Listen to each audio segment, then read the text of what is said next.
Hello everyone, we are back with another question on PT 2 minutes. Today we will discuss a question of echidnas. So I will give you some time, try to mark the correct answer.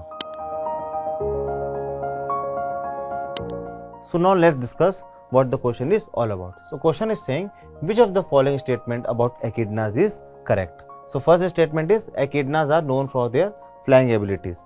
So this statement is false. Actually these are the land mammals basically belonging to the land area. So they do not possess any kind of flying abilities. Second statement says they are native to South America. So UPSC is in the habit of asking the native and origin kind of thing for many species. For echidnas, they do not belong to South America, but they belong to Australia and New Guinea.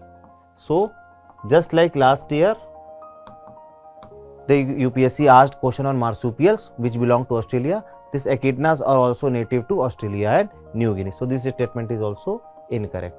Third statement is echidna nurse their young like mammal with breast milk. So this statement is actually incorrect. Now why? Because echidna's specialty is that they are egg laying mammals, means they have features of mammal but they lay egg.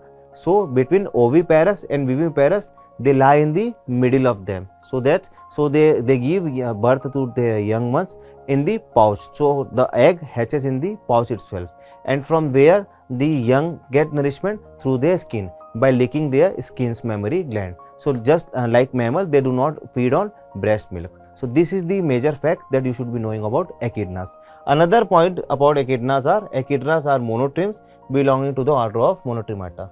Yes, this is actually the major features of echidnas, that they are egg laying mammals. So our correct answer becomes D. So echidnas are very important species in news. So you can read some more about echidnas, and all of you who have marked the option D, many congratulations. For many more, follow PT 2 minutes. Thank you.